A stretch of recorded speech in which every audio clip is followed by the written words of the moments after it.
Friends, नमस्ते। मैं निधि सिंह। कैसे हैं आप लोग? उम्मीद करती हूँ फ्रेंड्स कि आप लोग भी ठीक ही होंगे।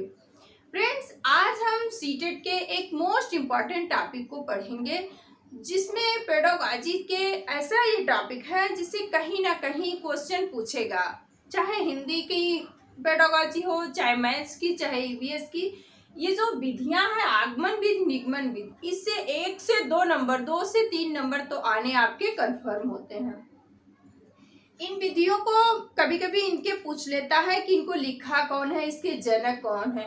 और कभी ये जो इस विधि के सूत्र वगैरह हैं, सूत्र नहीं, इस विधि के जो तर्क हैं, इनसे भी क्वेश्चन पूछ लिए जाते हैं। और निगमन विधि लिख करके उसके 3 ये तर्क दे देंगे, एक उसमें से नहीं रहेगा, पूछेगा कौन सा नहीं होगा। या निगमन विधि दे करके 3 अलग एग्जाम्पल देके एक इसमें से दे करके क्वेश्चन पूछ लेते हैं। सेम उसी तरह से आगमन विधि में भी करते हैं। आपको एक डिफरेंट आंसर देंगे और 3 सेम देंगे। आपको जब इन विधियों के तर्क मालूम होंगे तो आप इनका आंसर इजीली दे सकते हैं। क्योंकि ये जो तर्क होते हैं, जब हमने भी पेपर दिया था तो हम लोगों को भी कंफ्यूजन होता था आगमन और निगमन विधि में। आइए देखते हैं शिक्षण विधियां। आगमन विधि के जो जनक हैं वो अरस्तु है, और सेम निगमन विधि के भी जनक कौन है? अरस्तु है। यह विधि उदाहरण से नियम की ओर चलती है। उदाहरण से नियम की ओर क्या है मतलब इसका मतलब ये है कि पहले हम बच्चे को कोई भी चीज़ दिखाएंगे तो दिखाएंगे कि हाँ बेटा ये मोबाइल है, मोबाइल के बारे में हम उसको बताएंगे। या ये पेड़ पौधे हैं, फिर हम पेड़ पौधों के बारे में उसको बताएंगे, फिर नियम सिखाएंगे। यह विधि जो होती है वो छात्र केंद्रित विधि होती है। क्वेश्चन जब भी पूछेगा तो उसमें वो इस तरह से भी पूछ लेता है कि आगमन विधि, निगमन विधि में शिक्षक केंद्रित कौन सी है, छात्र केंद्रित कौन सी है। ऐसे भी क्वेश्चन बन जाते हैं।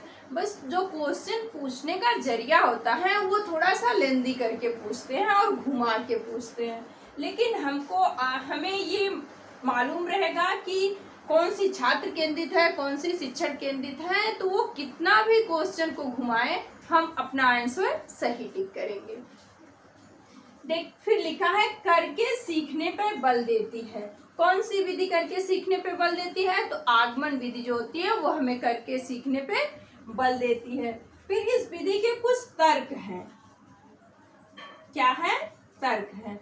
लिखा है स्थूल से सूक्ष्म की ओर। स्थूल से सूक्ष्म की मतलब कोई पेड़ पौधा बच्चे को दिखा दीजिए, विशाल एकदम बड़ा सा, फिर उसमें से बच्चे को पूछिए उससे कि कौन सी इधर डाली है, ये पत्ते हैं, ये फूल है, उन सब के बारे में डिटेल से समझाइए।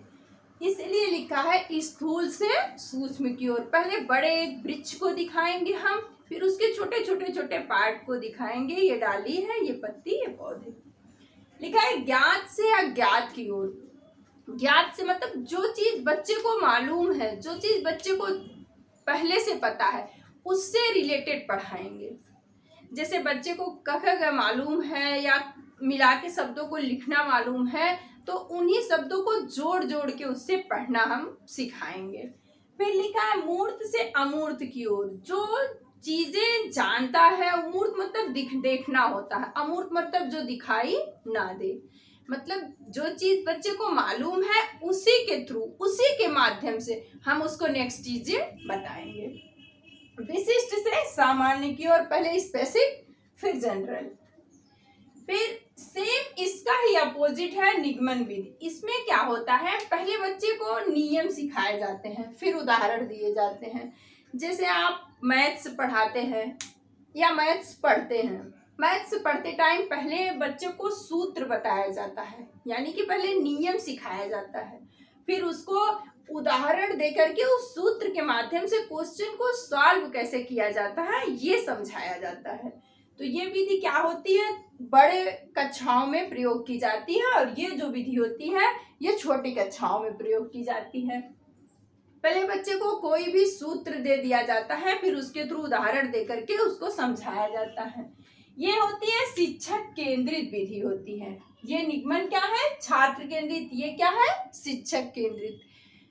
फिर है इसमें शिक्षक ही सारे नियम सिखाते हैं, मतलब सूत्र जितने रहेंगे वही। इस विधि के भी ये जो तर्क हैं ये ही मोस्ट इम्पॉर्टेंट होते हैं। क्वेश्चन इनसे ही पूछता है। सूक्ष्म से स्थूल की ओर, मतलब पहले छोटे छोटे पार्ट को हम दिखाएंगे, फिर बाद में उसको हम विशाल चीजें दिखाएंगे। पहले फूल दिखाएंगे, फिर पत्ती, फिर उसके पूरे पेड़ को दिखाएंगे। ज्ञात अज्ञात से ज्ञात की ओर, जो बच्चा नहीं जानता है उस चीज को पहले दिखा के बाद में उसको दिखाएंगे। अमूर्त से मूर्त की ओर, जो उसने कभी देखा नहीं हो उस चीज को पहले दिखाएंगे, जो देखा होगा उसका। सेम इसका अपोजिट जो होता है वही होता है। इसमें नियम से उदाहरण की ओर, सामान्य से विशिष्ट की ओर होते हैं। क्वेश्चन जो आपसे पूछे जाते हैं आगमन विधि और निगमन विधि से, इन दोनों विधि से क्वेश्चन पूछने का जरिया यही रहता है, बस थोड़ा सा माइंडसेट चेक करने के लिए वो थोड़े से क्वेश्चन को बजा देते हैं, मतलब तर्क रूप बना के फिर पूछते हैं। ये चीजें आप जो पॉइंट लिखा है मैंने, ये इनको आप जरूर याद करिएगा। इनसे आपके 2 से 3 नंबर तो आने कंफर्म होते हैं। लिखा किसने है ये भी समझिएगा। और भी जो विधियां हैं उनको हम पार्ट 1 और पार्ट 2 करके आपको प्रोवाइड करा देंगे। वीडियो पसंद आई हो तो लाइक शेयर और सब्सक्राइब जरूर करिएगा। नेक्स्ट वीडियो में मिलेंगे नेक्स्ट टॉपिक के साथ। इन पॉइंट को आप नोट कर लीजिएगा। Take care, bye bye.